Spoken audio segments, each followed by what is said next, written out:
Bueno, buenas tardes a todas, a todos. Vamos a empezar esta tercera conversación sobre el recetario de la A a la Z de la cocina santafesina. Las charlas tienen ese título, todas. Esta es la tercera, ya venimos en, obviamente, dos más, dos anteriores, y nos quedan dos más. La particularidad que toma cada charla tiene que ver con las invitadas a conversar. Y lo que las invitadas a conversar realizan es una experiencia de lectura, y entre biográfica y también desde su saber específico, desde su formación, sobre este libro que se llama, como ya dije, de la A a la Z de la cocina santafesina. Un poquito para los que se suman hoy, de la A a la Z es un recetario de cocina realizado por investigadoras de CONICET. Nosotras no somos cocineras, esa es una primera aclaración, no somos cocineras, sino que trabajamos a partir de un método de investigación-acción, viajando por diferentes ciudades y pueblos de la provincia, trabajando en talleres de distintas instituciones de esos pueblos de la provincia que nos habilitaron el espacio, con los vecinos y vecinas sobre recetas de cocina. La pregunta era, la consigna era, lleva tu receta preferida, cuenta tu receta preferida, y cada uno se acercaba y trabajaba con alguna receta. Lo que se publicó es eso, las recetas de cocina. Hay un prólogo donde se explica brevemente de qué trata el proyecto y por qué surgió este libro y por qué CONICET publica un recetario de cocina con el financiamiento de la provincia de Santa Fe. Y luego lo que uno va a encontrar ahí son recetas de cocina escritas por 450 personas que viven efectivamente en la provincia. Bien, es eso, es un recetario de cocina, podríamos contar cada una de las recetas. Una de las cosas que siempre decimos es, el libro está ordenado de manera alfabética, de la A a la Z, y además no tiene un índice, porque es justamente, tiene un orden alfabético, ¿no? Arranca en la A y creímos que no era necesario que el texto fuese acompañado por un índice. Lo que van a leer son recetas que se cocinan en la provincia, con saberes y sabores, decíamos, acuñados en la provincia por las familias de la provincia.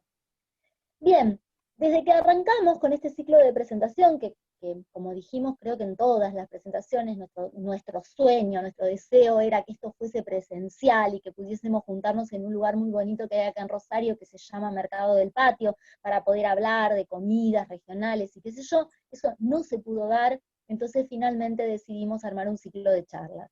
La idea es que las charlas no superen las 2 horas, no superen la hora y media, que sean breves, que se repitan a lo largo de 5 jueves, pero que estén abordadas por, en este caso, mujeres, porque en realidad todas las que van a participar son mujeres, que vengan de campos diferentes del saber y que desde ese campo diferente del saber aborden cuestiones vinculadas a la cocina, a la alimentación y a la comida. Bueno, los encuentros se fueron sucediendo con distinto tono. El principio tuvo más que ver con la bromatología, el segundo encuentro tuvo que ver más con la nutrición, y hoy, en este tercer encuentro, vamos a darle lugar al patrimonio y a los museos. Es decir, las 3 invitadas del día de hoy van a trabajar en esa tensión, museos, patrimonio, cocina, recetas de cocina, saber culinario, qué lugar ocupa las recetas, el saber culinario y demás en relación al patrimonio, y también, en cierto sentido, la perspectiva de género, porque la cocina es un saber que cuando uno entra, por lo menos en la dinámica que tiene este libro, la hegemonía está puesta en las mujeres. Esa es más o menos brevemente la dinámica de las conversaciones y la especificidad del libro. Bien, ¿quiénes van a conversar hoy con nosotras? Yo las voy a presentar a las 3, ellas van a hablar en ese orden, yo las presento y después cada una va tomando la palabra a medida que va finalizando la compañera. Entonces, las presento. En primer lugar, va a hablar Julia Gramajo. Julia es coordinadora del Museo Histórico de Rafaela, diplomada en Patrimonio Cultural Latinoamericano en la Universidad Blas Pascal de Córdoba. Julia nos recibió en Rafaela cuando fuimos a trabajar al Museo Histórico de esa ciudad. Y creo que la invitamos, la elegimos como invitada porque creo que Rafaela es una ciudad muy importante de la provincia de Santa Fe y ocupa un lugar muy simbólico dentro de lo que es la cultura de la provincia. En segundo lugar, va a hablar Rosa García.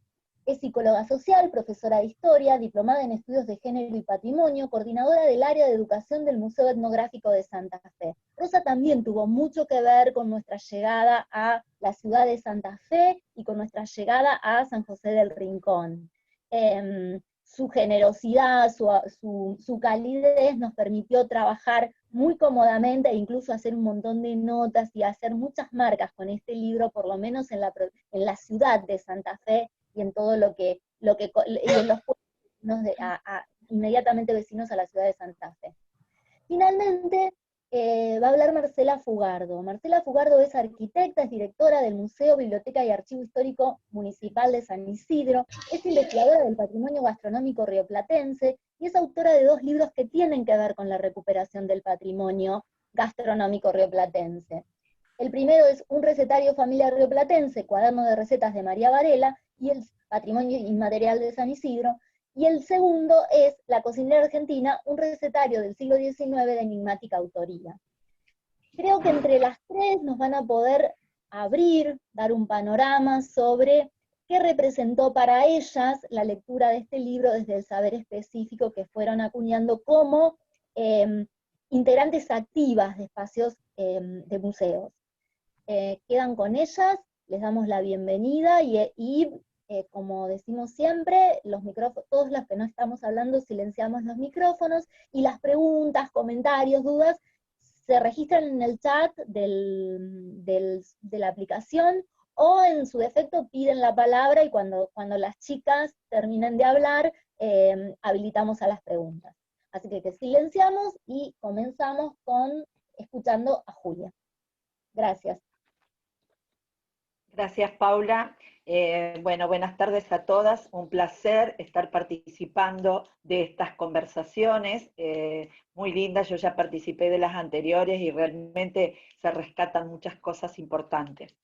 Bueno, como Paula comentó, soy la coordinadora del Museo Histórico de Rafaela. Recibimos a Paula y a su equipo y bueno, pudieron recolectar algunas recetas también de nuestra zona. Yo para empezar les quiero comentar que Rafaela es una ciudad la cual se formó y no se fundó, no hubo fundación, y se forma con la llegada de 11 inmigrantes de una región de Italia llamada Piamonte. Esas familias se instalaron primeramente en la colonia, en la residencia de la Pampa santafesina, provenían ya de otras colonias vecinas como Esperanza, Nuevo Torino, Pilar, y luego llegan a Rafaela. Cuando llegan a Rafaela, realmente se encuentran con una zona totalmente despoblada, hasta con yuyos altos y nada más. Así que tenían todo por hacer, desde cavar el pozo para extraer el agua, levantar el rancho con pajas, armaban ellos los ladrillos de barro, y de esa manera era el comienzo de su estadía en la colonia Rafaela. Realmente que comprar las tierras era una forma de progreso y a la vez de invertir sus ahorros, ¿no? Las mujeres estaban a cargo de los trabajos domésticos, los de la granja, la elaboración del pan. En el Museo Histórico tenemos una batea, la cocina leña, que estaba siempre con el fuego avivado para usarla nuevamente, esas brasas para utilizarlas en las planchas a carbón. También hay un objeto característico que trajeron estos piamonteses, denominado escaudalet, traducido a nuestro castellano sería calientacama, que era como una especie de cacerolita con unos agujeritos, le ponían las brasas, la pasaban sobre la cama, calentaban la cama, las sábanas, y lo retiraban. No se podía quedar en la cama, por supuesto, era tener brasas encendidas, ¿no? Y bueno, de la ordeña de las vacas obtenían la leche para que batían, y de batir obtenían la crema, y más batido llegaban a tener la manteca. En el museo tenemos una mantequera de madera con un sistema de manijas y engranajes que ayudan al batido. También hay que resaltar que estas mujeres no solo hacían todo lo que les mencioné, sino también colaboraban con las tareas del campo, acompañando a los hombres en las tareas agrícolas. Era una lucha diaria por un porvenir mejor, ¿no es cierto? Bueno, pero hoy nos compete hablar sobre las comidas. Por lo tanto, estamos hablando de un patrimonio intangible, cultural, como el legado, por ejemplo, de las fiestas tradicionales, de una danza, los juegos que se transfieren de generación en generaciones, infusiones, también utilizadas como un uso medicinal. Bueno, eso daría para otro libro, Paula. Ya se lo había comentado. Incluso las bebidas también daría para otro libro. Bueno, en base a lo que les estuve narrando, Rafaela adoptó la herencia culinaria que cada inmigrante aportaba de su terruño. Los italianos con la bagna cauda, una de las recetas que está incluida en este libro, que era una salsa caliente, que la utilizaban como un alimento ritual de fraternidad y amistad, cuando se juntaban, utilizaban una mesa larga y se comía parado, donde mojaban un trozo de verdura y acompañaban con pan por el posible goteo. Por lo general se acompañaba también con vino tinto. En Semana Santa, acá en Rafaela, muchas familias la adoptan como un plato principal, relacionado con las creencias católicas de no consumir carnes. Y bueno, otra comida de los piamonteses fue el frichay, que era como una masa que hacían y la ponían a freír, que utilizaban harina, azúcar, vino blanco, ralladura de limón, muy rica, ya de por sí. Otra corriente migratoria fueron los españoles, con las tortillas de papa. También estaba el revuelto gramajo, como mi apellido. El gazpacho, que era como una sopa, y el arroz con leche. Los suizos alemanes trajeron el llamado chucrut, consiste en dejar el repollo en salmuera hasta que fermente y después es acompañado con carne, fiambres. También hubo judíos, turcos que aportaron su granito de arena en cuanto a nuestra cocina. Bueno, no sé si quieren hacer preguntas.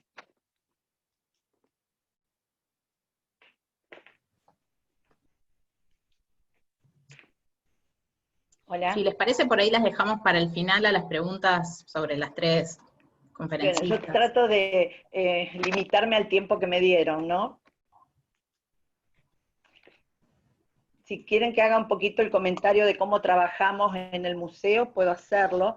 Nuestro museo se formó con las donaciones de los vecinos, de los ciudadanos, y bueno, ingresan al Museo del Patrimonio, ingresa en forma legal, se les hace una planilla donde tomamos todos los datos, tanto sea del donante como la descripción de ese objeto, en qué consiste, cómo fue usado, luego se eleva a Intendencia y a Fiscalía para que se haga una norma legal y quede en custodia en el museo. Somos responsables de custodiar.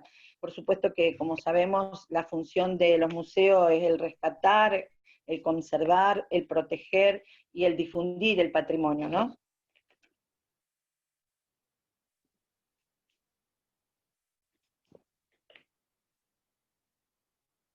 Bueno, creo que lo mío ya estaría, no sé si quieren hacer preguntas o continuamos con el que sigue.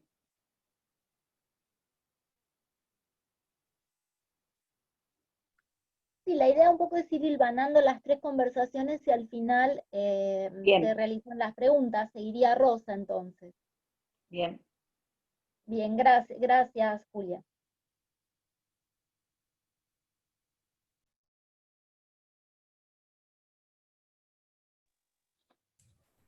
¿Ahí me escuchan bien? ¿Sí? Perfecto.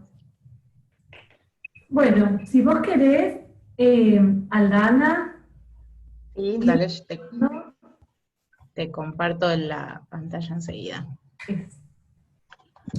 Bueno, mientras Aldana va poniendo la pantalla, yo en primer lugar, bueno, creo que no saludé a todo el mundo, así que buenas tardes. Quiero agradecerle mucho a Paula y a todas las integrantes del equipo que hicieron de la A a la Z de la cocina santafesina y que me invitaron para este conversatorio. Sinceramente, muchísimas gracias. Y yo agradezco porque me parece que es un proyecto que tiene una importancia muy significativa para quienes trabajamos en el campo de lo patrimonial, porque es como un ejercicio que aporta a un trabajo que muchas personas hacen dentro y fuera de los museos y que tiene que ver con estas acciones que hacen a la investigación, al registro, al rescate, a la valoración del patrimonio, que en este caso tiene aspectos de tangibilidad y de intangibilidad, y que hace, digamos, a nuestra cultura alimentaria y gastronómica. Me parece que otro aporte importante de este libro es que es como un mapeo, ¿no? Interesante por el modo en que está hecho, por la noción de autoría, y también, ¿por qué no?, por la noción de autoridad que se juega al haber hecho esa opción por la autoría colectiva. Y por otro lado, muy importante porque, digamos, pone en juego, pone en escena un montón de actores sociales e institucionales, revalorizando prácticas que a lo mejor de otro modo no podríamos estar conociendo. Yo, para ordenar más o menos mi exposición, que se podría decir un montón de cosas, porque obviamente la cocina es un mundo, desde el campo del patrimonio, de la antropología, del campo específico, digamos, que hace a los museos. Obviamente, todos los museos podemos decir un montón acerca de la cocina, de las prácticas alimentarias. Yo trabajo en un museo que es el Museo Etnográfico y Colonial de la ciudad de Santa Fe. Si ustedes visitan nuestra página van a ver que hay exposiciones y hay muestras que tienen que ver con la comida, que se pueden descargar en PDF, si les interesa después se las acerco. Son producidas por compañeros y compañeras del Museo Etnográfico. Yo estoy centralmente en el área de educación, pero también trabajo en acciones de curaduría. Entonces, más o menos, tratando de darle primero un pequeño contexto a esta intervención, voy a decir algunas cosas que tienen que ver, primero, sobre la distinción entre comer y alimentarse, que no son lo mismo. Segundo, sobre la idea de las cocinas y la idea de qué es cocinar, qué se pone en juego cuando se cocina, en términos patrimoniales y antropológicos. Luego, algo en relación con la cocina y los procesos de patrimonialización alimentaria, que me parece que es un campo muy interesante para trabajar. Y finalmente, como puede ser de otra manera, porque es un tema que a mí personalmente me interesa mucho, una breve reflexión en clave de género. Bien, vamos con la primera. Lana, yo lo estoy viendo porque estoy leyéndome como unos apuntes. Estamos, para que yo estoy muteada. Perdón, estoy... No. Ahí estamos. Ahí, la primera es como la presentación. Vamos a la segunda pantalla. Estamos en esa. Dice la alimentación un hecho social. Exacto, esa. Bueno, eso, ¿no? Primera cosa, comer es un hecho social. En el acto de comer se anudan de algún modo muy interesante y muy variable cultural y antropológicamente en términos temporales y espaciales, naturaleza y cultura, ¿no? Las prácticas del comer tienen que ver no solo con un aspecto nutricional, sino que también son un modo de expresar la identidad, las distintas relaciones sociales, la hospitalidad, la solidaridad y, por cierto, también el placer y el gusto de comer, compartir, alimentarse. etc. Pasamos a la siguiente. Esto que yo les decía, ¿no? No es lo mismo el alimento que la comida, porque en la comida hay un montón de otros procesos que van más allá del alimento meramente, y tienen que ver con un modo, un estilo, una manera de alimentarse que es particular, que es situada, que es histórica, que es cultural y relativa a la cultura en la que surge, pero que también, digamos, comer y cocinar tiene que ver, o de algún modo habla, de quiénes somos y de quiénes pueden o no comer determinadas cosas. Entonces, los alimentos se transforman en comida en un proceso que va desde la producción hasta servir en la mesa, y en el medio, digamos, hay cocción, preparación, una selección, hay una serie de procesos. Por eso no es lo mismo el alimento que la comida. Luego, me parece que la comida también es un modo de expresar ciertos comportamientos sociales, ciertos rituales, ciertas normas sobre qué se come y qué no se come, ciertas jerarquías sociales, ¿no? Sobre quiénes comen y quiénes no, y eso, digamos, desplegado en términos sociales. Yo me ponía a pensar en un montón de ejemplos, y voy a poner un ejemplo que no es de nuestro país, pero digo, quien se sienta a una mesa y quien no se sienta, si la pensamos en cualquier lugar, no es lo mismo estar sentado en la mesa siendo parte de ese grupo que comparte la comida que sirviendo la comida. Y todos tenemos igualmente una relación con la comida, pero esa relación además está mediatizada por una jerarquía y una relación de poder. Vamos a la otra. Vamos. Gracias. Esta es una frase que a mí me encantó, que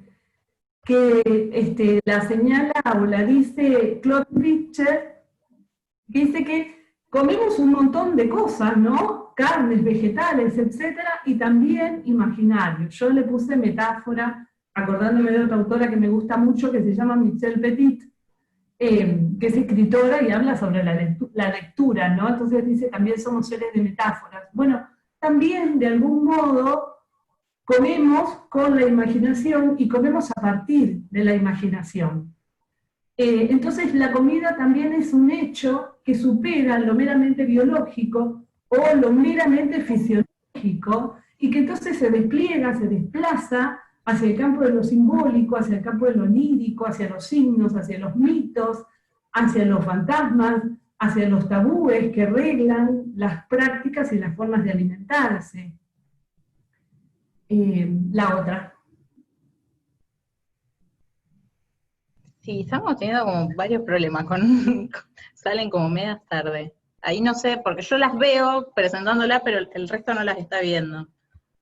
Ah, yo estoy viendo la de metáfora, y ahora tendría que venir una que diga... Claro. Sí, yo ya veo contigo pan y cebolla, pero no sé qué ve el resto. A ver ahí. Sí, sí se pone.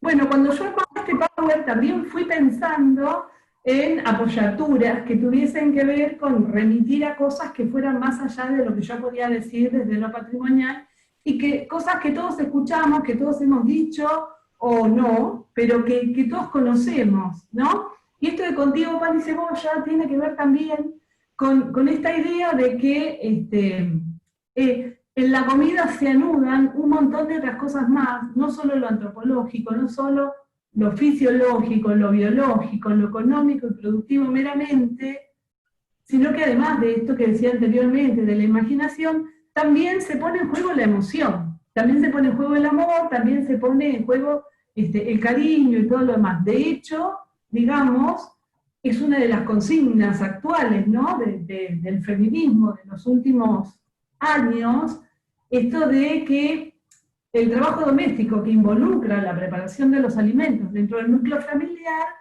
dicen, bueno, no es amor, es trabajo no remunerado, ¿no? Están dándole vuelta a esta situación de qué pasa con las mujeres que cocinan dentro de la casa, y que a veces en muchas ocasiones la comida se une también a una forma de demostrar el cariño, el amor, ¿no? El aprecio por determinadas personas. Ahora sí, si podemos pasar a la siguiente. Bien. No te preocupes, el error, porque el error cometemos todos.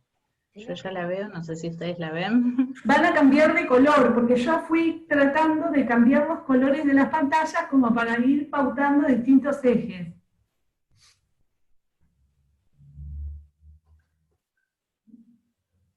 Entonces, digo, comer es entonces una escena bien compleja, ¿no? Tiene un montón de elementos, la escena alimentaria, podríamos decir, o la escena de la comida.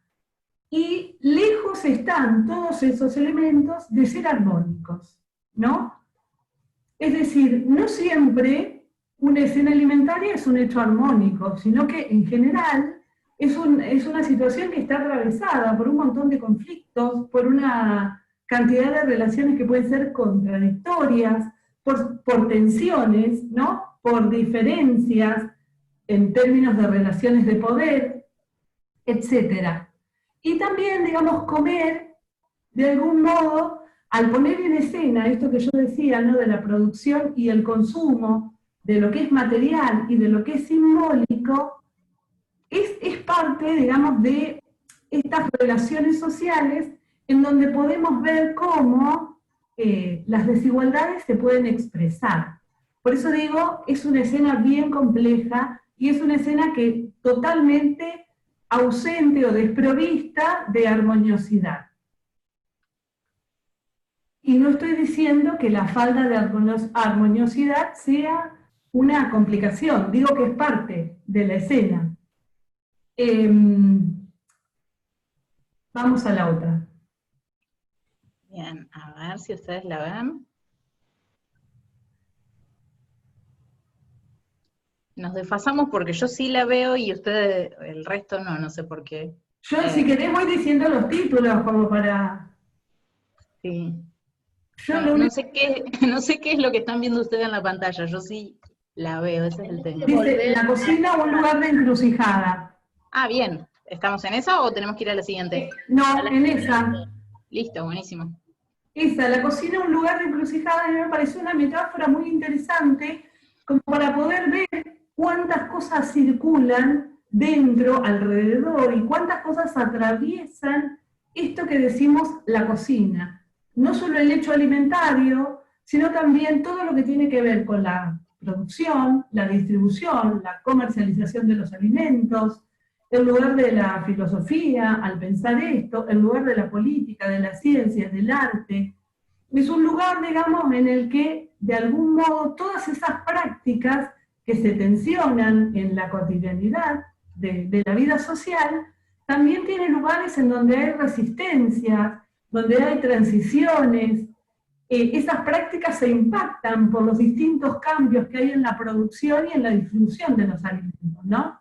Yo, esto no, a título personal, pero me parecía que es un ejemplo que grafica, estamos todos dentro de este contexto de pandemia más atados por ahí a la comunicación a través de las redes. Entonces yo comparto muchas de las cosas que cocino con mis amigos.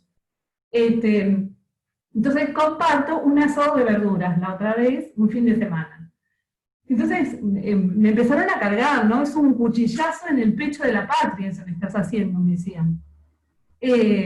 Bueno, no se puede, qué sé yo. Digo, estas cosas son tensiones, que se cambian los ingredientes. Discutimos mucho, me decían, bueno, no tenés que llamarlo asado, es otra cosa. El asado argentino es, y eso que vos hiciste es otra cosa. Todas esas tensiones están dentro de esto que denominamos la cocina. Por eso digo, es algo además que creemos quizás que analíticamente lo podemos condensar de algún modo y analizar, pero en realidad es algo que está en constante movimiento y en cambio permanente. La otra. Bien. ¿Se ve? Es una pregunta, ¿no? Sí. ¿Qué tiene que ver con eso? ¿Cómo como? ¿No?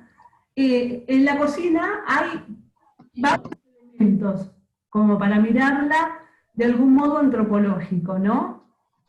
Primero, un número limitado de alimentos que están dentro de las posibilidades regionales del territorio donde vivimos. Eso también está como atravesado por la accesibilidad que esos alimentos tengan, la cantidad de alimentos que se pueden recoger y la energía que nos demande poder obtener todo eso.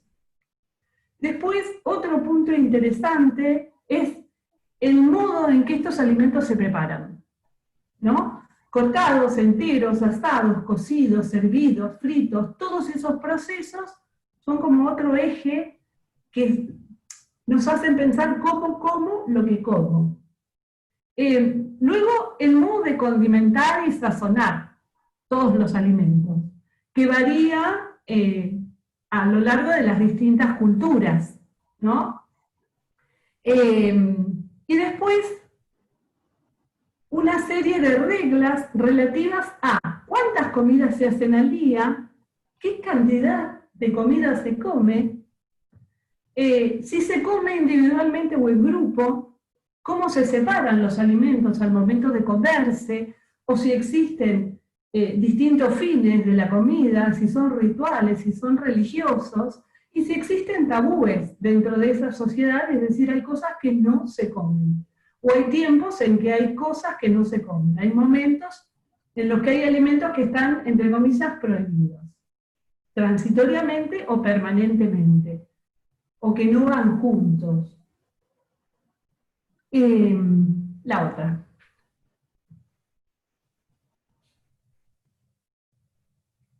Después, una cosa que me parece interesante, que es hablar de cocinas. Y en este punto, este recetario habla mucho de las cocinas, ¿no? Porque son muchas cocinas las que hay, que tienen que ver con el lugar de la provincia donde se vive, el grupo de pertenencia, con la relación con las corrientes migratorias, con la pertenencia étnica, con un montón de cosas. Tiene que ver el hecho de que reconozcamos que hay cocinas específicas y modos específicos de preparar los alimentos. Y eso también aparece cuando una misma receta se repite y se recrea en distintos lugares de la provincia, ¿no? Bien. La otra. Bueno, se podría decir muchísimo más también sobre el tema del patrimonio, pero yo quería decir algo sobre los procesos de patrimonialización. Quiere decir, frente al campo del patrimonio, que es enorme y que lo surcan un montón de discusiones, la cocina es un punto, ¿no?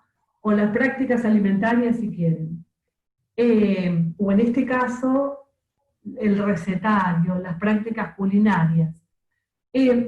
Cuando hablamos de patrimonio, estamos diciendo que hay una institución o un grupo que selecciona algo, una práctica, la sustrae de su universo cotidiano y la transforma en un objeto patrimonial. Es decir, que es algo que tiene valor, que se le agrega valor, ¿no?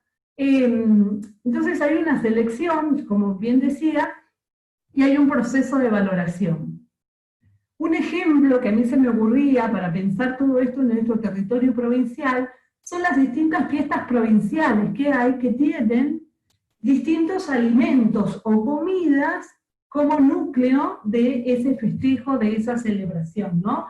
Pensaba, estaba la fiesta de la cerveza, del chorizo, del algodón, del asado con cuero, del zapallo, de la bañacaura, del surubí, de los productores de miel, hay un montón. Bueno, todas esas fiestas, al ser consagradas dentro de una agenda provincial de festejos, abren o nos hablan de procesos de patrimonialización de ciertas prácticas culinarias.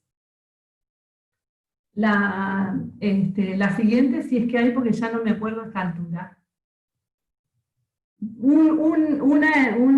Una cuestión más sobre la patrimonialización que me parece muy bien y que se ve en el libro, ¿no? Santa Fe es un territorio que tiene más de 8.000 años de antigüedad en la ocupación humana. Ese lugar en el que fechamos ese lugar de donde fechamos la presencia humana más antigua, está en el sur de nuestra provincia, en un lugar arqueológico que se llama Laguna del 12. Los pueblos que vivieron en Santa Fe previamente a la conquista española eran pueblos aborígenes. Con la conquista se incorporan africanos esclavizados. Y esto siglo XV, siglo XVI, en el siglo XVIII, en el siglo XIX tenemos un proceso, digamos, de inmigración. Bien, eso también se expresa en la cocina. ¿Y por qué yo lo relaciono con los procesos de patrimonialización?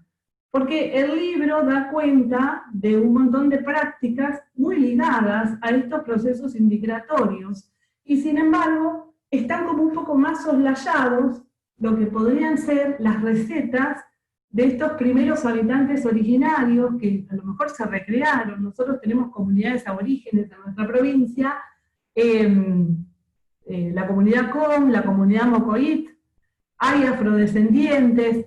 No es una crítica al libro. Quiero decir que también en el modo en que se subrepresentan estas culturas, nos habla de un modo de existencia también dentro de la consideración social que está subvalorado. Entonces, en el patrimonio y en los procesos de patrimonialización también aparecen estas decisiones o estos modos en los que la cultura selecciona cosas y por ende olvida otras. Y la próxima.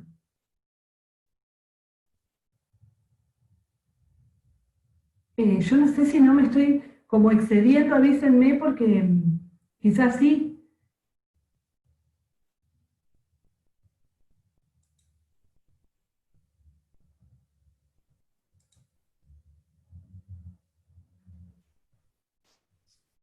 ¿Hola? Sí. ¿Con el tiempo querés saber cómo vas? Sí, eso me preocupa, por ahí yo me escucho charlar. Terminá tranqui, no hay problema. Bueno, porque a veces, viste, me agarra así como un apuro total y... Bien, 2 segundos. Entonces, otra de las cosas que a mí me parece que es interesante es que existen regímenes de patrimonio. Es decir, que hay formas, ¿no?, socialmente, política, ideológicamente construidas de también rescatar del olvido ciertas prácticas y volver a ponerlas en la consideración de la sociedad. Digamos, por ahí, en nuestro país hay un régimen patrimonial de la nación muy fuerte, ¿no? Que tiene que ver, que involucra a los museos, a la historia de los museos, al modo en que la historia nacional se presenta, digamos, y que también afecta o involucra a estas cosas que queremos hacer o que queremos visibilizar, que tienen que ver con las prácticas culinarias. También este campo está de algún modo sesgado por esos modos de mirar. Es una hipótesis para mí, pero digo, seguramente algo de todo esto aparece de cuando veo el recetario y veo la gran presencia de recetas que remiten a las corrientes inmigratorias en nuestro país. Veo también, digamos, esta idea de un régimen nacional, un modo de patrimonializar vinculado con ciertas nociones de la historia que olvida otras.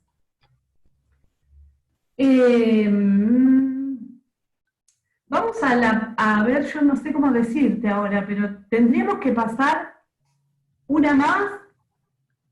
Tenemos esa que dice patrimonio vivo. Sí. Bueno, la idea de patrimonio vivo tendría que ver con eso, ¿no? Que el patrimonio siempre es una construcción histórica, pero también siempre la idea de patrimonio es una pugna, una lucha, un debate acerca de qué es patrimoniable y qué no lo es. Siempre es así. Y en eso intervienen un montón de actores con un montón de intereses, y eso genera distintos procesos de patrimonialización, ¿no? También el modo en el que el patrimonio se construye, lejos de ser armonioso, es un modo que también tiene que ver con la idea de fractura, con la idea del conflicto, con la idea de la memoria y de la desmemoria. Y con esta idea de que el patrimonio justamente es algo de algún modo inacible. En este sentido, ¿no? Hay un tema de Jorge Drexler que a mí me gusta mucho, que dice, si quieres que algo se muera, déjalo quieto. Entonces, el patrimonio en realidad es vivo, o sea que nunca vamos a poder captar de un modo objetivo todas las cosas, porque todo siempre se transforma y va cambiando.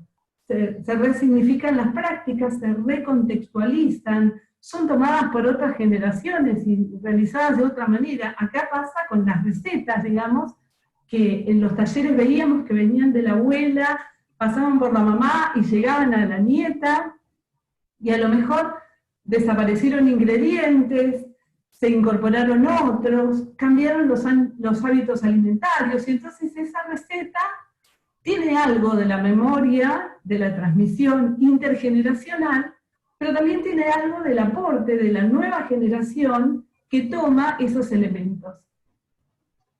Y el siguiente. La que sigue es patrimonio crítico. Sí. Una más. No, iba a decir una sola cosa, que la necesidad de que el patrimonio sea crítico tiene que ver con la pluralidad de las voces a las que el patrimonio remita, ¿no? Que cuando pensemos, yo lo digo desde mi campo del museo, pero básicamente tiene que ver, digamos, con todos los campos de la acción social. Cuanto más plural, cuanto más colectivo, más crítico se torna ese patrimonio, en la medida en que recoge posiciones, opiniones, miradas, que pueden no ser homogéneas, que pueden no ser armoniosas, vuelvo a insistir con eso, y que a veces entran en tensión. Y que hay como distintos grupos y sectores. No es lo mismo el patrimonio de las clases dominantes que el patrimonio de los sectores populares. Entonces, a veces los museos tienen mucho del patrimonio de las clases dominantes y muy poco de los sectores populares. Básicamente, digamos, primero, porque en general los sectores populares, en un sentido económico del patrimonio, tienen poco. Segundo, porque a veces ese patrimonio es más volátil, no resiste el tiempo, etc. Entonces, esto de pensar el patrimonio crítico tiene que ver con romper ciertas nociones homogéneas, hegemónicas del patrimonio, para pensar la pluralidad de dimensiones que puede tener y que, por supuesto, involucra tanto a lo tangible como a todo aquello que tiene que ver con lo intangible. Ahora sí. Y bueno, así era como una reflexión final. Una de las cosas que mis abuelos eran personas que vivían en el campo, y recuerdo un regalo de mi abuela que fue el libro de Doña Petrona. Así era como no sé, yo supongo que la consideración de mi abuela era como regalarme el auto, la bicicleta, ¿no? Mis regalos siempre fueron así, la máquina de escribir, el libro de cocinar. Entonces, pensaba eso, ¿no? Cuán performático ha sido, si pensamos en esta relación entre patrimonio, cocina y patriarcado, cuán performático ha sido el libro de Doña Petrona, ¿no? Más de 100 ediciones tuvo ese libro. Entonces, ¿cuánto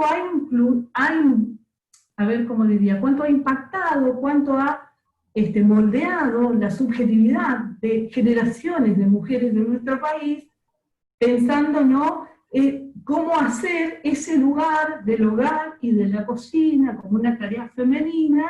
Entonces, cómo todas estas instrucciones se hacían a ser una excelente ama de casa, una buena anfitriona, ¿no? Y todos los mandatos y las preocupaciones que se cuelan desde la buena alimentación hasta el modo en que se presenta la comida y todo lo demás, ¿no?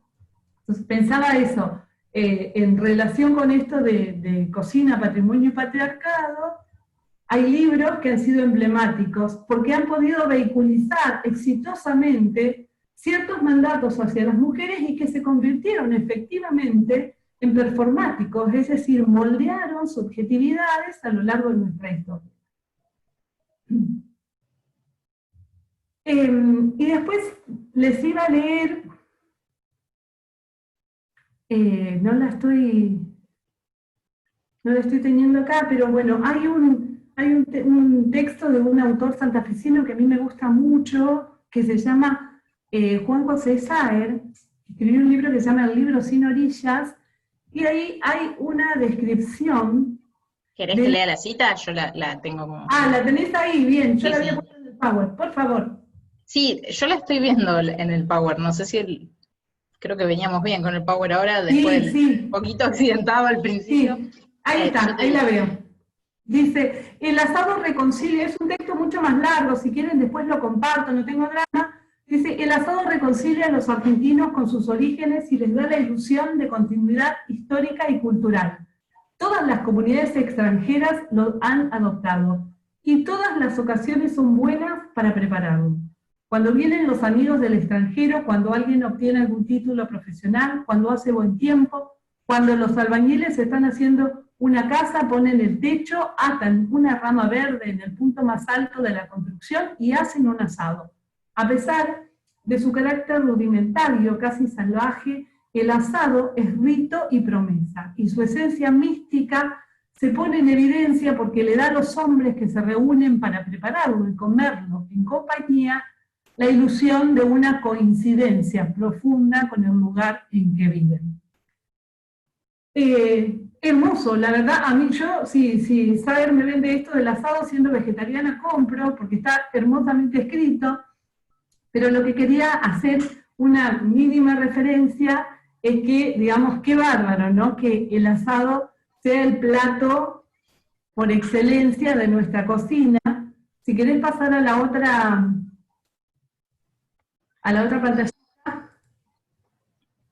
El asado, que es el plato por excelencia de nuestra cocina, esté significado como una tarea de hombres, ¿no? Esas preguntas, que es un plato preparado por hombres, es el plato quizás más valorado, el que se desmarca de nuestra tradición culinaria como argentinos en general. De hecho, en el libro las recetas sobre el asado son presentadas por varones, no hay mujeres asadoras de asado con cuero. Eso por un lado. Y por el otro lado, esta idea de que la única contribución que aparece dentro de la escena alimentaria nacional es la del asado en relación con los varones, que si lo ponemos así como en días de semana, podemos decir que el asado se come generalmente los domingos, hay 6 días en que las mujeres cocinan, día y noche generalmente, y sin embargo ese aporte no se lee de la misma manera, ¿no? Entonces esta cuestión de cómo pesa todavía esta herencia, esta forma patriarcal en la que se construyó nuestra sociedad, que ese plato típico que involucra, Saer dice en otro momento, la habilidad de manejar la carne, de tener un cuchillo grande, de poder manejar el fuego, y aleja todas estas tareas de las manos femeninas. De algún modo, también ahí se juegan estas cuestiones que tienen que ver con el modo en el que patriarcalmente se definen también qué se cocina y qué no en términos de género, ¿no? Bien, hasta acá llegamos. Bien. Acá estoy yo. ¿Se escucha bien? Sí. ¿Todavía me ven? Bueno, en primer lugar, gracias Paula y equipo por la invitación.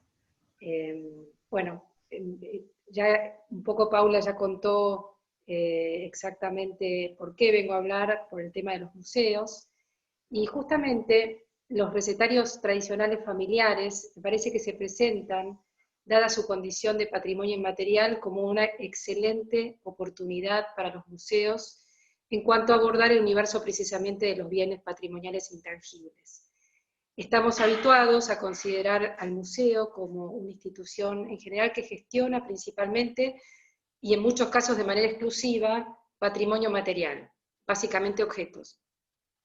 Pero las nuevas tendencias integradoras del concepto patrimonio hacen que cada día los museos deban acercarse a esos bienes inmateriales, especialmente los museos de escala local, municipal, donde las memorias, las vivencias identitarias de la propia comunidad local adquieren un valor relevante. Y en ese sentido, los recetarios de cocina como cadena de transmisión de esos saberes identificados con las familias y con las mujeres,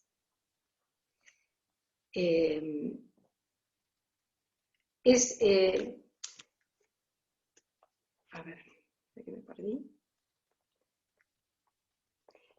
Creo que le pueden ofrecer a la institución museo esta ocasión privilegiada. Se comienza primero por los recetarios, luego puede avanzarse sobre otros capítulos del patrimonio que ya comentaron antes, los rituales, las costumbres, las creencias, las vivencias, en fin, todo otro tipo de bienes que integran el patrimonio inmaterial a nivel local.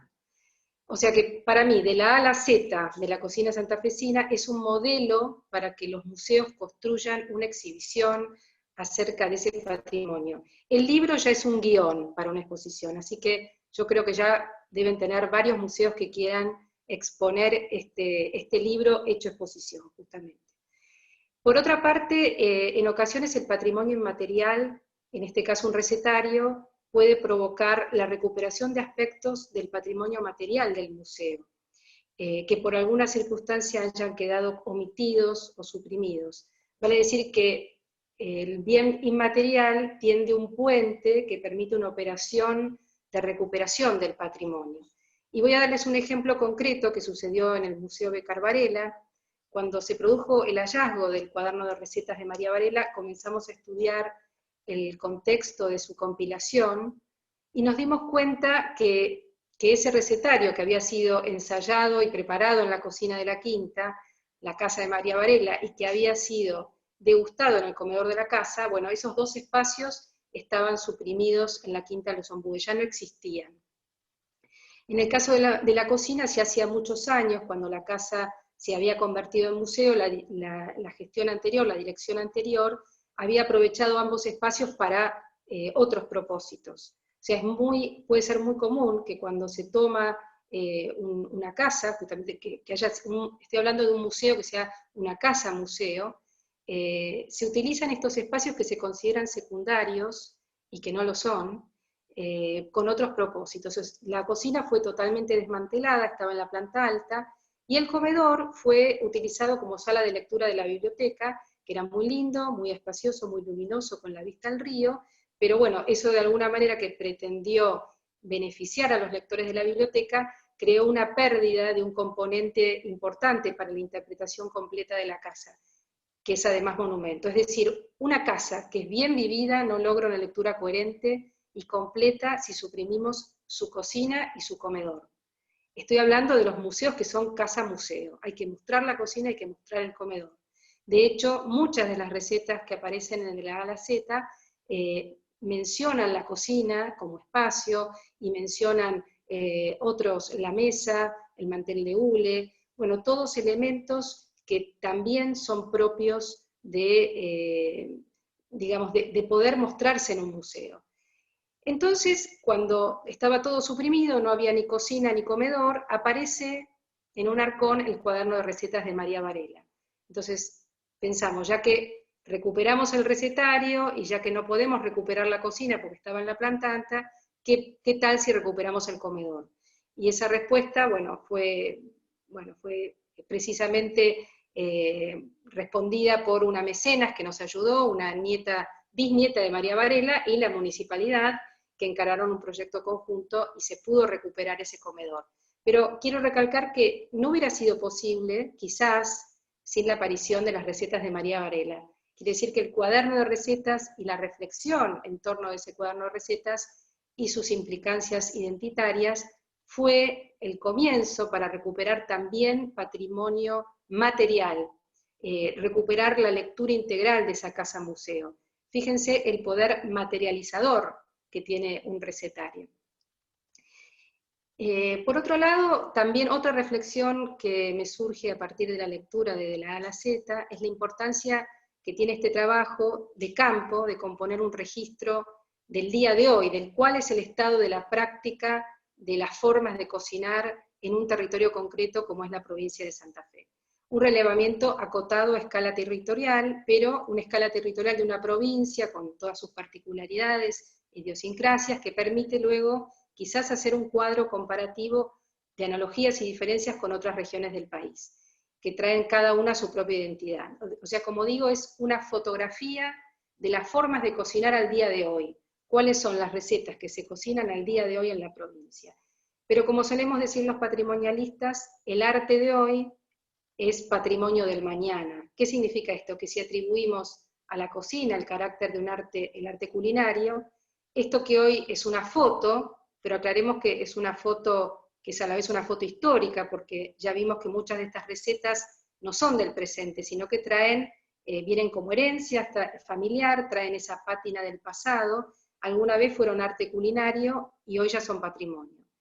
Como bien comentaron antes las colegas, fueron sometidas a ese dinamismo propio de los procesos socioculturales, precisamente las invariantes de la cocina inmigratoria, cada colectividad con su identidad gastronómica, que establece esos eclecticismos al llegar al suelo argentino. Y también los cambios propios que hace cada generación, que introduce modificaciones, reversiones, adiciones, hibridaciones, y que cada generación introduce los modismos culturales. O sea que esta foto de hoy seguramente va a cambiar el día de mañana. No va a ser la misma foto.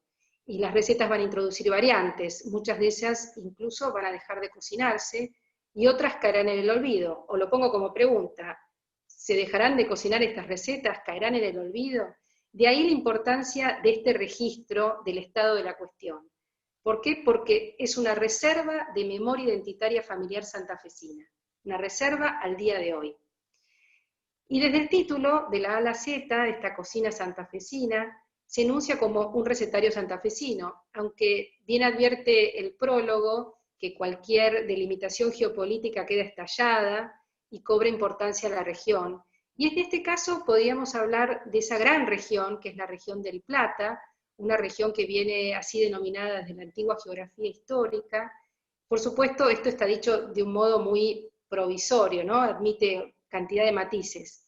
Pero podemos decir que estos recetarios que identificamos en cocinas locales como Santa Fe, el litoral en general, Entre Ríos, la Pampa bonaerense, configuran un sistema más amplio que podríamos llamar rioplatense, y en el cual no debe estar ausente tampoco la gastronomía de la banda oriental.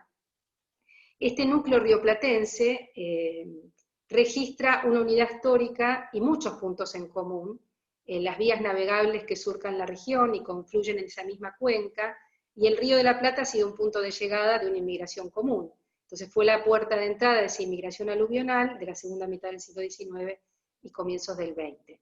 O sea que el recetario rioplatense de mediados del siglo XIX incorporaba lo español, lo criollo y lo africano, y a fines del siglo XIX y comienzos del XX, lo rioplatense, o lo que a mí me da a llamar en este momento lo rioplatense, se enriquece con la cocina cosmopolita, y aparecen estas interferencias prontamente apropiadas de los recetarios de la inmigración, que son los recetarios de las colectividades, y esto queda muy en evidencia en De la A a la Z. Y luego en el siglo XXI se van a agregar a estos estratos anteriores las comidas de la nueva generación de inmigrantes, quizás en una nueva edición de La A a la Z dentro de 20 años, en vez de reunir 20 maneras distintas de hacer el arroz con leche, podríamos tener 20 maneras distintas de hacer chipá, o 20 maneras distintas de hacer arepas, y en este modo, hoy el de La A a la Z, que también considero en parte un recetario rioplatense como el de María Varela, puede traernos estas modificaciones si las autoras se animan a esperar unos años y volver a tomar esta foto que también lo han hecho en esta oportunidad. Bueno, esto es todo las reflexiones que quería comentarles.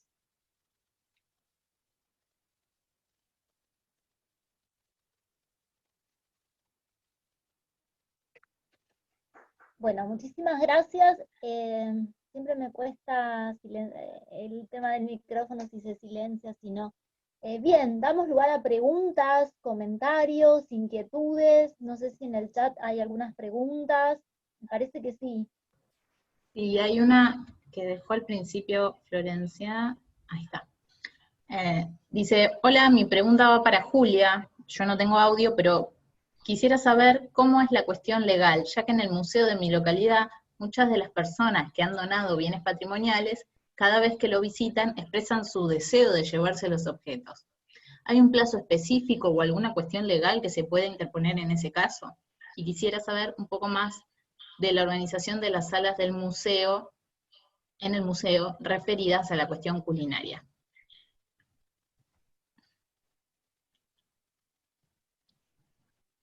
No sé, Julia, a ver. ¿Me Ahí estás, ahí habilitaste? tenés audio, Julia. Sí. Ahí tengo audio. Bueno, Florencia, sí, es todo un tema. Nosotros nos pasa que esto se empezó a hacer no hace muchos años, el de hacer una norma legal para las donaciones, que hasta el día de hoy por ahí hay gente que viene y reclama algo que había donado sus abuelos. Es todo un tema, sí.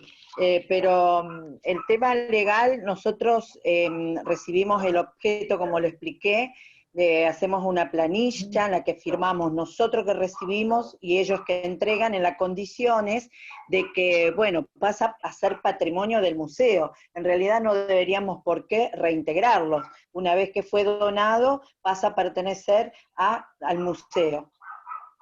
¿Cuál era la otra pregunta? En cuanto, ¿qué tenemos en cuanto a la cocina? Bueno, nosotros la denominamos dentro de la sala de inmigración.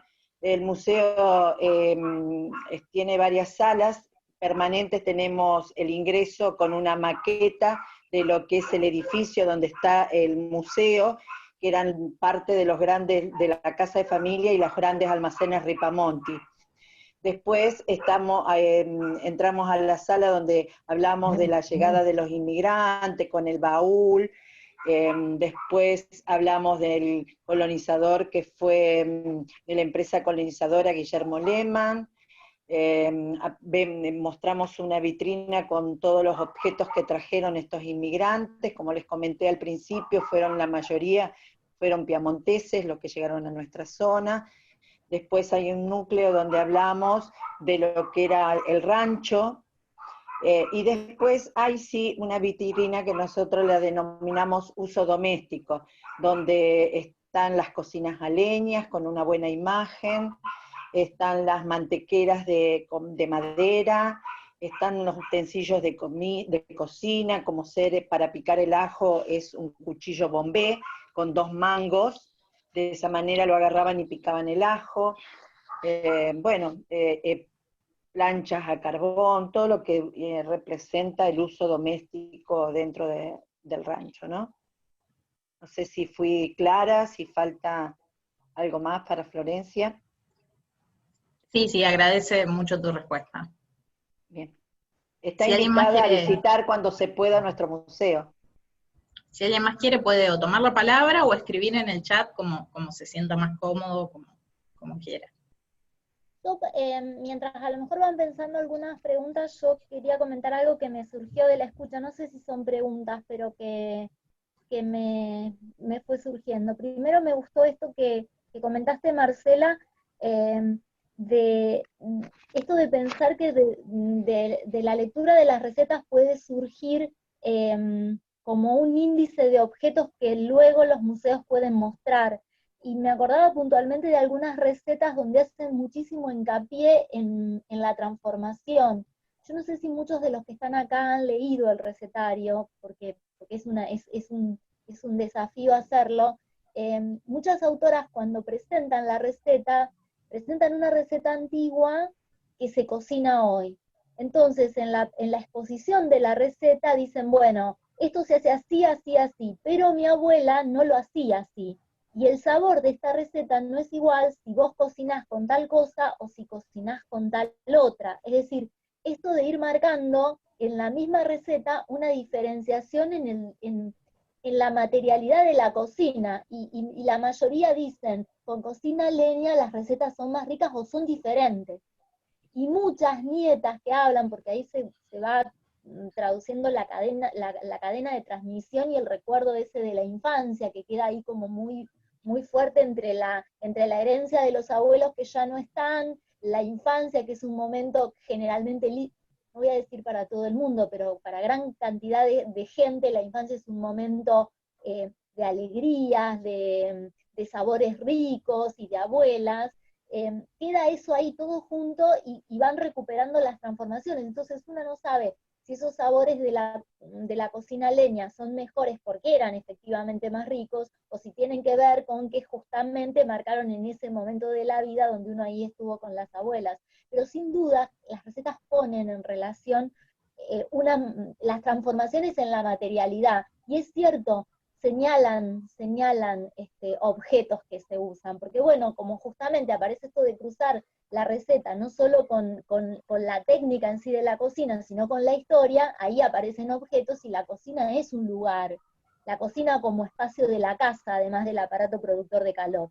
Entonces aparece ahí como una cuestión. Eso por un lado, que me pareció fantástico, porque un poco la idea era pensar, bueno, un poco la idea de este conversatorio estaba centrado en que generalmente fueron museos los que nos recibieron para trabajar. Entonces decíamos, bueno, vamos a ver si hacemos una hoja de ruta para devolver algo desde las lecturas del recetario a esos espacios que nos recibieron. Y esto que vos decías, bueno, es un guión, puede ser, por ahí habría que retrabajarlo porque nosotros lo ordenamos alfabéticamente, pero me parecieron como dos ideas fantásticas.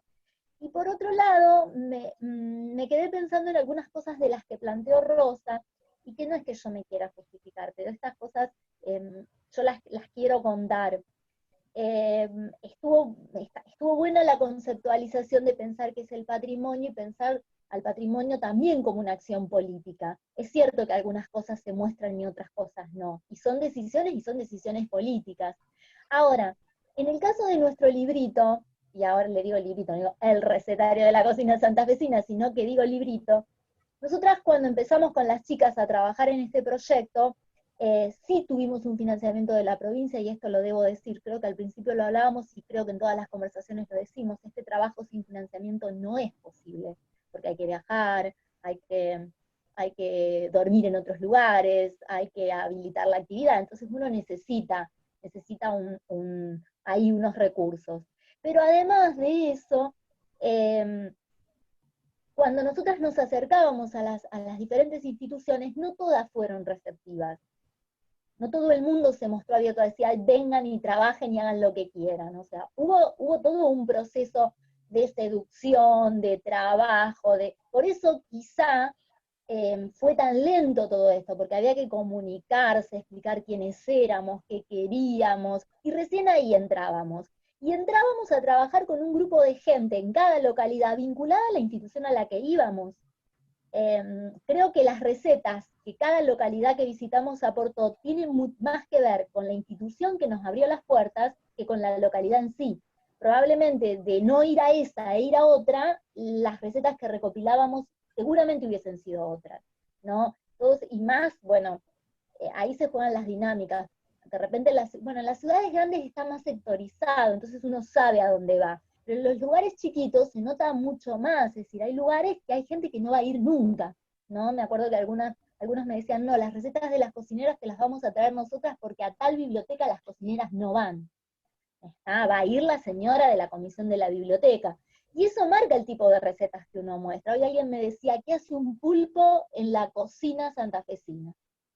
Y esto también lo pregunto, digo, porque alguna vez Aldana encontró un pingüino representativo de un museo santafesino, y uno dice, ¿qué hace un pingüino representando como objeto más preciado de un museo santafesino?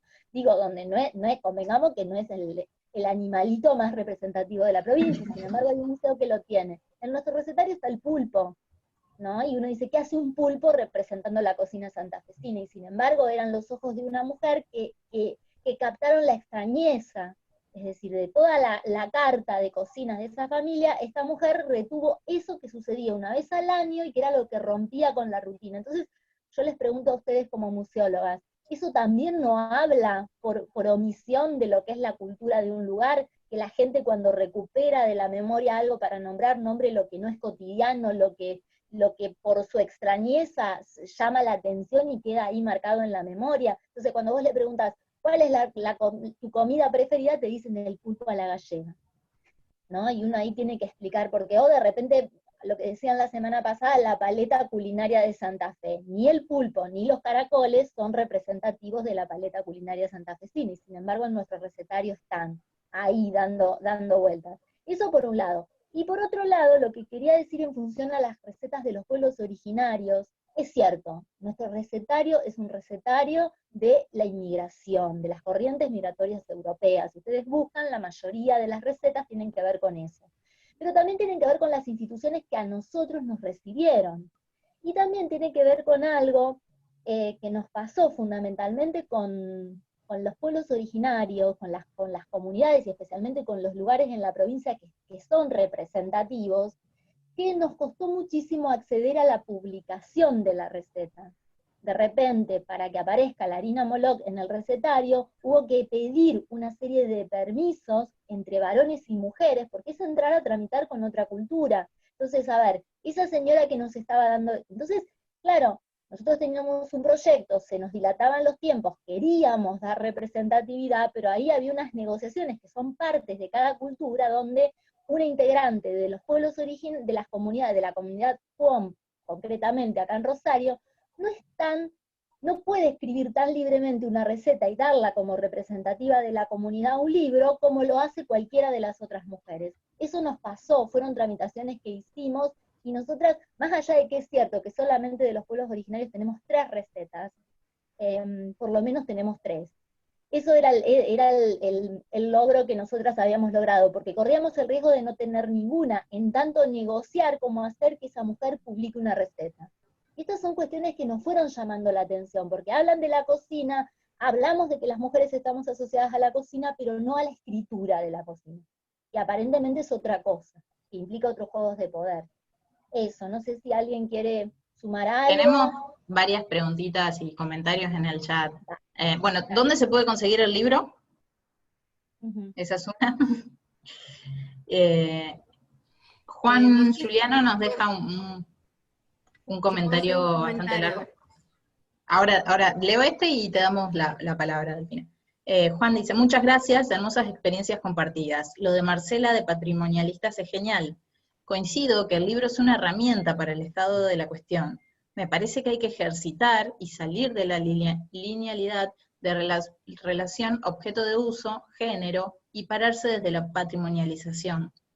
¿Creen fundamental atravesar las colecciones de museos interdisciplinariamente y realmente escuchando y dejando huellas explícitas de todas las voces? Si no, estamos siempre al límite de meras reservas de objetos cosificantes que nos sacan la prestigiosa herramienta que podemos desarrollar como museo de cuestionar la historia. Gracias, Juan, de la Red de Patrimonio en Construcción y Museo de Arequito. Franca nos pregunta por el año en que se hizo la investigación. Y Jimena dice, las comidas, cocinar, creo que fueron de las actividades más realizadas en esta cuarentena. Y ahora sí le damos la palabra a Delfina y después las conferencistas. Me parecieron la que quiera. excelentes las exposiciones, y yo quería reflexionar, y ya Paula lo estuvo diciendo, la deuda que tenemos en general como sociedad con las costumbres, y en este caso con el arte culinario, digamos, de los pueblos originarios y de los afrodescendientes, de los cuales se hizo, yo creo, una negación durante muchísimos años de su existencia en nuestro país, refiriéndonos solo a la inmigración posterior ya del siglo XIX, ¿no es cierto?, y ignorando todo eso anterior. Y otra cosa que me pareció muy interesante de lo que estuvieron hablando Marcela y Rosa, es relacionar todo este tema de la cocina con la cuestión de género. Creo que ese es un aspecto todavía no muy tratado, no muy investigado, pero que ya aparece como para irlo considerando. Y la verdad que fue un placer que hayan venido a Rafaela, tenerlos en el museo, y no sé, poder reflexionar sobre todo esto y aportar lo que uno fue viviendo a lo largo de todos estos años. Así que gracias a todas por haber hecho este trabajo y por participar ahora, especialmente Marcela y Rosa, un lujo escucharlas. Gracias.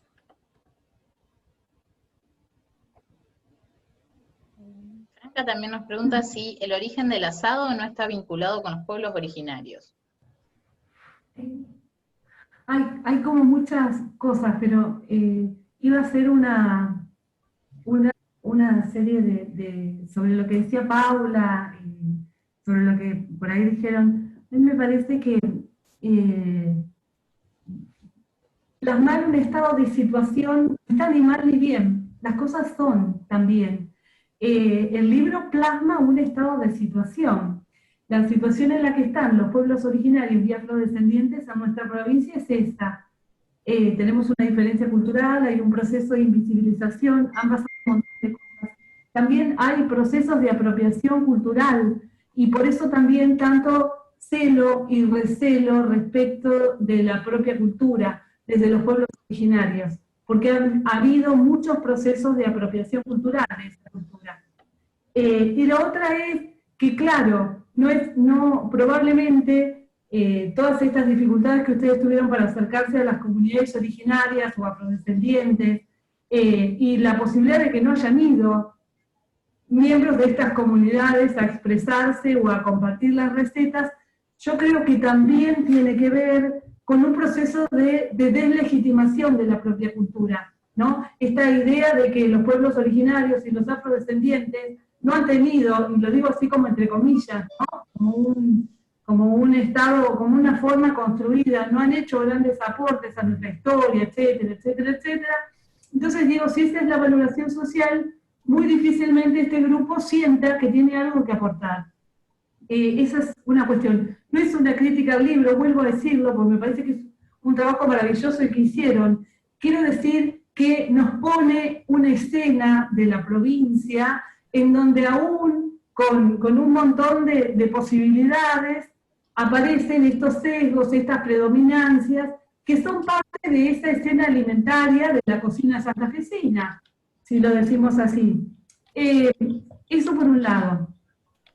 Por otro lado, creo que justamente dentro de los procesos de patrimonialización hay debates enormes respecto de qué es patrimonial y qué no, qué se expone dentro del museo y qué no, y cómo se expone lo que está dentro del museo.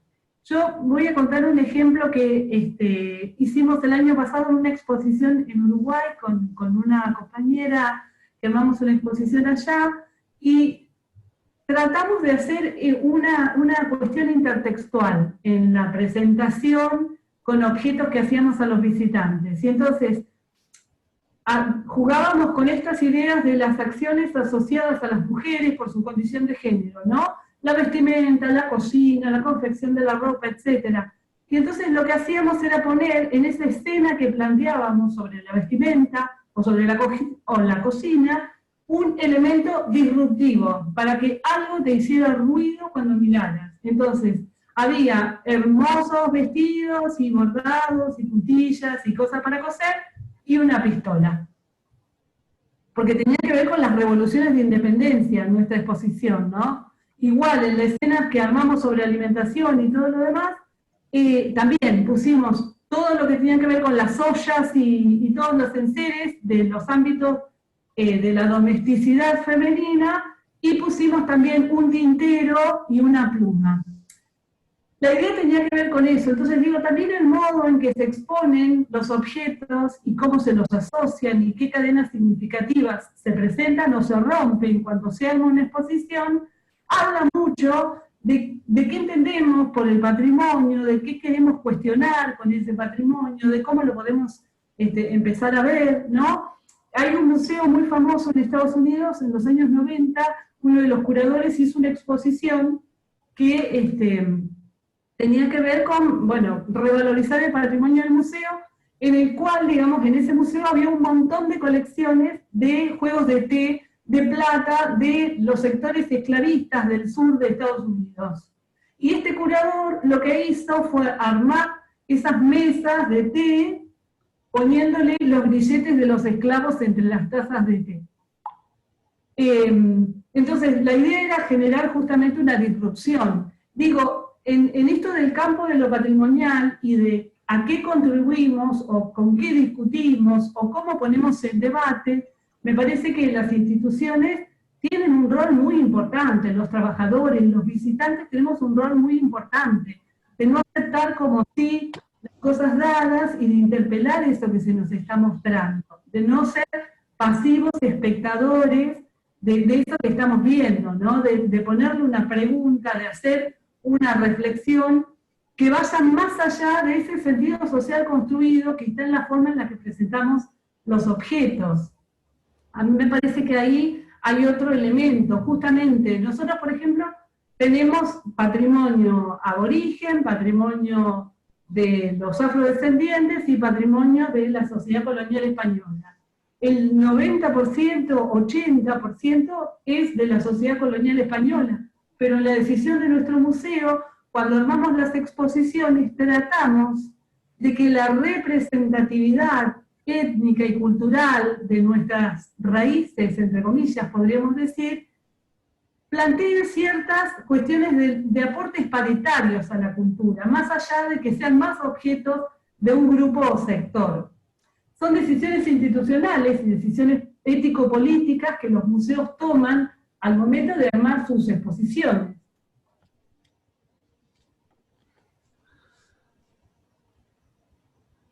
Sí, yo quisiera agregar a lo que decía Rosa y en lo que hace a un museo que tiene que, como el que yo dirijo, que es un museo de historia local, que además es una casa museo que tiene su historia. En este momento estamos haciendo un gran esfuerzo por visibilizar también a aquellas personas que trabajaron en la casa.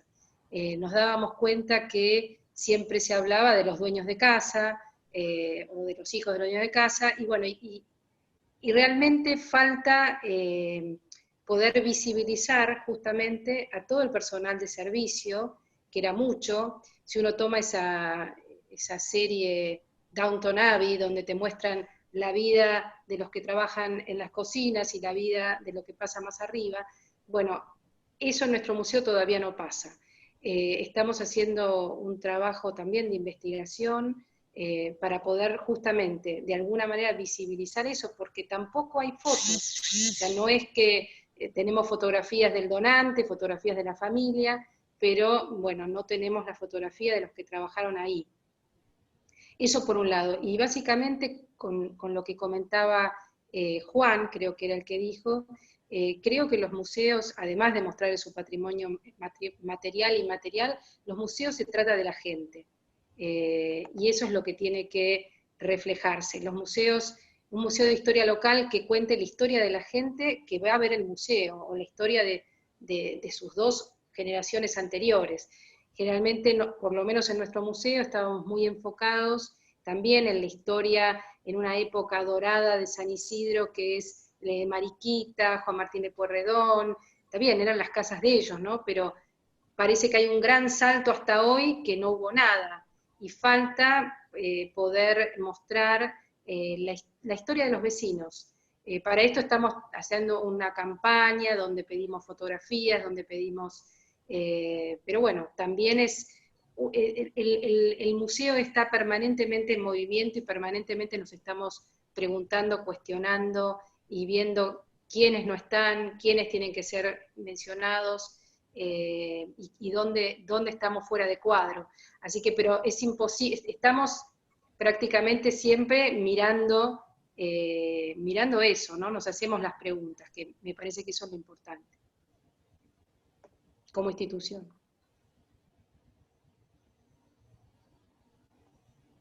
No sé si hay más comentarios en el chat, si alguien dijo algo. Yo quería agregar una cosita que me quedó así sobre esta cuestión de los pueblos originarios y de los otros y de cómo se nombran. Una de las recetas que yo la voy a nombrar como yo la puedo nombrar y como la gente que iba a los talleres la nombraba, pero no se escribe así tan fácil como yo la voy a nombrar. La receta se llama maipú blanco, o maipú solo, pero se escribe M-B larga Y, es raro el modo en que se escribe. Es supuestamente una receta de origen guaraní, pero que la gente que la cocina la llama maipú, o maipú blanco. Y es muy curioso porque hay creo que 3 o 4 recetas en el texto. surgieron de talleres muy particulares, generalmente realizados en escuelas para adultos en sectores muy populares de la ciudad. De la ciudad estoy diciendo de Rosario, que en realidad nosotros íbamos a trabajar a lugares periféricos de la ciudad de Rosario, pero en realidad esa gente generalmente es del norte del país, o del norte de la provincia, ¿no? No son nativos, no nacieron en Rosario, migraron. Y es lo que comen y nos aportaron su receta. Y aparece una cosa muy interesante, digo, para pensar esto de qué se pone, qué se muestra, o qué tipo de guión puede ofrecer este texto. La mayoría de las personas que presentaban esta receta no decían, esta es una comida típica de los primeros habitantes, decían, esta es una comida de pobres. Y una de las, fíjense, esto es interesantísimo, y en el libro en alguna parte lo cuenta. Y una de las chicas que lo dijo, porque pasa una y cuenta esta receta de Maipú solo. Entonces dice, esta es una comida de pobres y cuenta la receta. Parece ser que es una especie de sopa de harina, cuando uno no tiene harina de maíz lo hace con harina de trigo, y es una cosa extra, no sé, nunca comí. Entonces otra chica pasa al frente y dice, vuelve a contar la receta, la llama Maipú blanco, porque aparentemente la hacían usando el grano de maíz blanco, y dijo, algunos dicen que esta es una comida de pobres, pero esta es una comida muy rica, tendrías que probarla, me dijo. Y entonces empieza a contar la historia de su abuelo, y no decían huerta, decían quinta, y empiezan a contar, ¿no?, cómo buscaban esas pocas verduras que la huerta daba, y la ponían con esa cantidad de agua y esa cantidad de harina para espesar y hacer una gran cantidad de comida. Entonces aparece esta tensión, cómo hay ciertos marcas étnicas que tiene la cocina que van siendo tamizadas por otras categorías, y aparece esta cuestión ya no de decir son los pueblos originarios, sino decir esto es de ricos y esto es de pobres, esto es de sectores populares y esto no. Entonces ahí aparece esto de cuán interesante es la cocina y cuántas variables, esto de que ahora la perspectiva de género o las políticas públicas están usando mucho esto de pensar en una clave intersectorial, es decir, cuántas variables atraviesan un modo de nombrar algo o un modo de presentar algo. Nosotras nos enteramos que estas recetas eran de los pueblos originarios buscando el origen de la receta, no por quienes nos lo contaron, porque los que nos contaron nos dijeron, esta es comida de pobres, no es comida de otra gente que cocina lomo, que cocina, ¿no?, otros cortes de carnes caros, o algún otro tipo de ingrediente que es costoso. Esto es bien barato, se lo puede comer cualquiera. Y esta tensión entre si lo que es de pobres también puede ser rico o no, porque en el gesto de algunos de los que los iban contando aparecía esa tensión. Eso me resultó interesante. Y con respecto a las cuestiones de género, yo me acordaba, yo hace muchos años no sé si hace muchos años, pero parecería ser que hace muchos años, porque hemos compartido muchas conversaciones con Marcela, y yo tengo muy presente la discusión al interior de los guiones del museo para poder mostrar una mesa como parte de las exposiciones del museo, digo, la vajilla servida sobre la mesa ¿no? Entonces uno diría, la vajilla, esa cosa que representa un acto tan íntimo como es la comida, de repente también es un tema de disputa, ¿no?, para ser puesto en el museo para ser mostrado, ¿no? Eso me recordaba, digo, a veces lo femenino, por más que igualmente estemos hablando de los sectores acomodados de la sociedad, porque digo, a lo mejor es una vajilla costosísima, igual es un punto de disputa para ser puesto en clave de una muestra, digo, y ahí aparece la tensión de cuáles son los saberes que están más vinculados a lo femenino, que también tiene un punto de disputa con respecto a lo que se muestra cuando se trata, ¿no?, a veces de mostrar también las prácticas o los modos de vida de las élites. No sé. No sé si alguien quiere comentar algo, no sé, daría para decir un montón de cosas.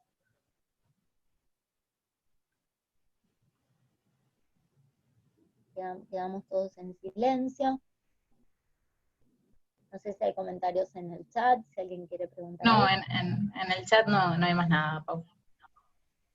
Bueno, nosotros cuando pedimos objetos y fotografías a los vecinos, una señora muy, muy grande nos trajo una fuente enorme, toda decorada, y claro, cuando nosotros hicimos la convocatoria decíamos, ¿qué hacemos con esta fuente? Y ella vino y contó todo lo que, cuando había una gran celebración en casa, un cumpleaños, se ponía esta fuente con la comida en el medio de la mesa. Bueno, fue como, para nosotros fue como aleccionador, ¿viste? Por eso digo que no son los objetos, son las personas. Y está esa historia que está entramada entre los objetos y las personas. Y bueno, acá justo hablabas de vajilla y me acordé de eso. Claro, claro. No sé Yo si alguien quería más. decir que no conozco el libro, así que bueno, no sé cómo es que está tratado todo este tema, pero hablando de comida de pobres, por ejemplo, la baña cauda era una comida de pobres. Y muchas de las comidas que usaron los inmigrantes, que trajeron los inmigrantes, eran comidas de pobre. La raclette, por ejemplo, y muchas otras. Yo soy del Museo de la Colonización de Esperanza, y también, o sea, quería comentarles algo. Nosotros tenemos en el museo un alambique. El alambique se usaba para hacer licores. Lo trajeron los colonos, que eran de origen suizo, porque ellos hacían fondue de queso. La fondue de queso lleva el licor de kirsch, que se hace con cerezas. Cuando ellos llegaron acá, no había cerezas, ni creo que tampoco las hubo, porque creo que el clima no es el adecuado. Entonces reemplazaron las cerezas con pétalos de rosa que florecieron antes. Y entonces una manera de adaptar una receta a los medios que tenían a disposición. Bueno, no sé si les interesó la anécdota. Sí, totalmente. Mirá, estuvimos en Esperanza y no pudimos ir al museo porque tuvimos ahí un tiempo un poco limitado, pero estuvimos y es cierto lo que decís. El libro, bueno, para los que el libro se consigue, nosotros, bueno, aclaro esto para los que estaban preguntando cómo se consigue el libro. Sí, yo pregunté, justamente, yo pregunté. Te respondo a vos.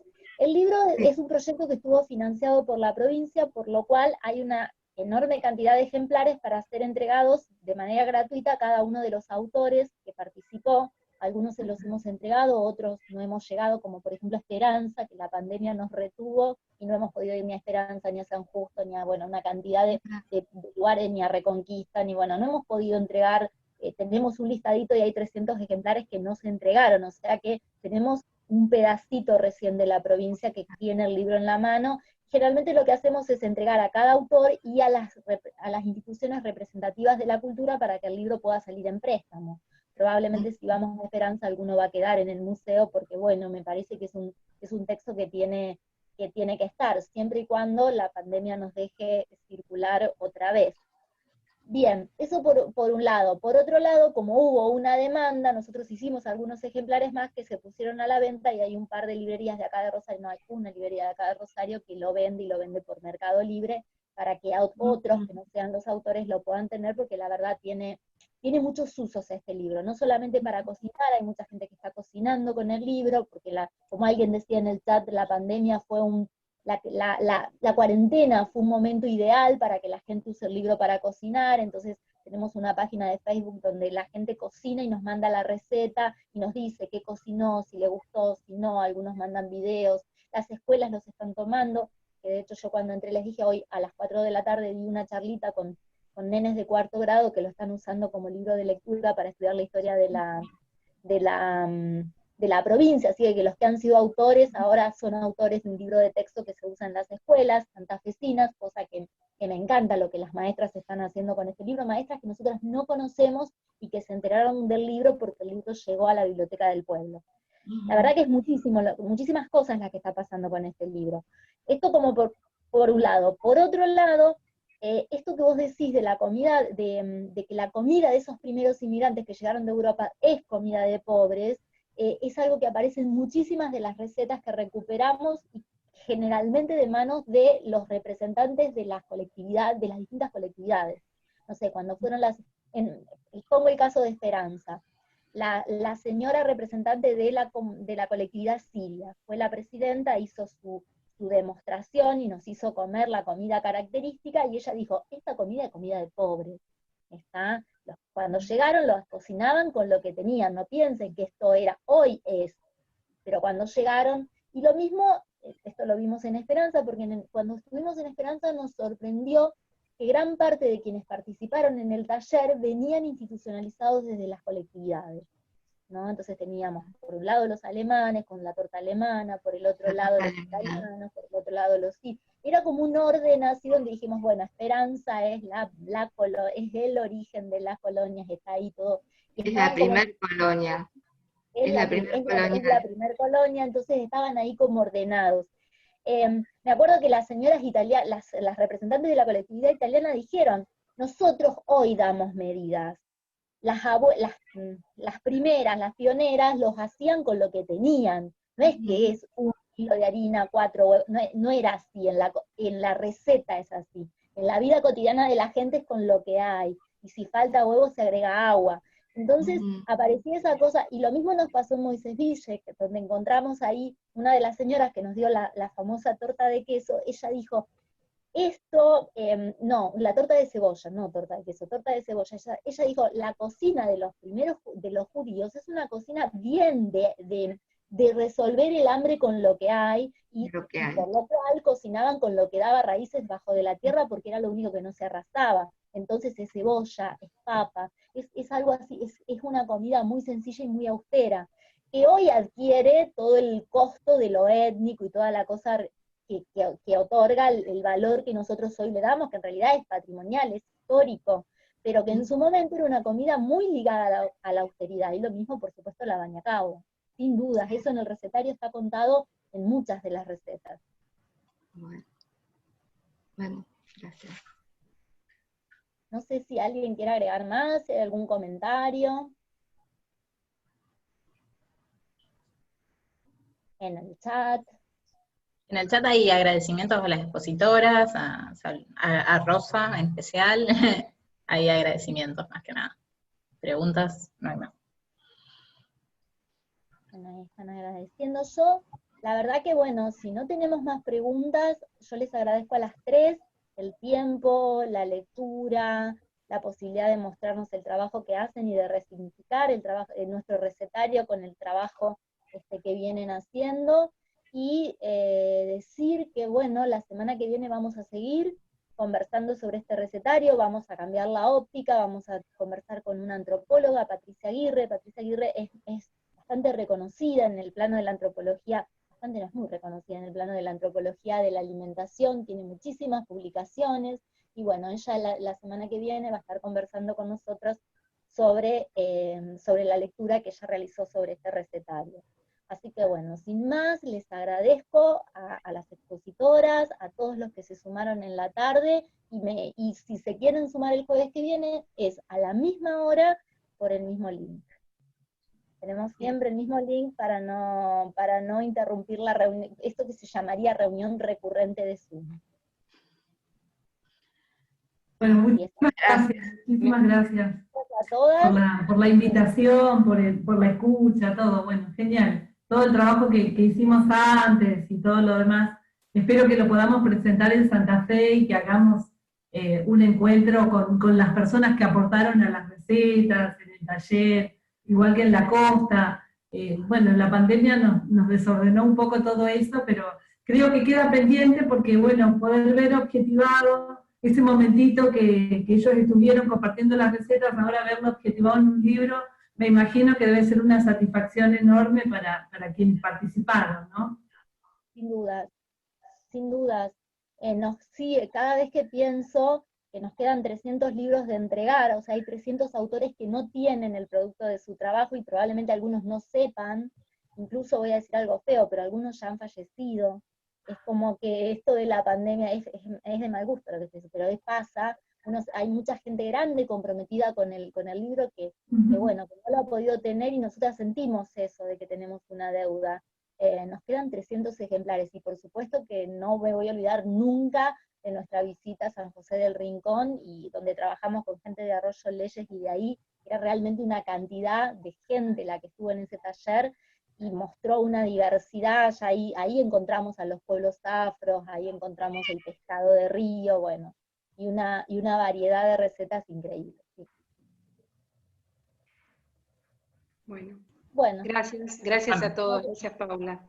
Gracias. Gracias.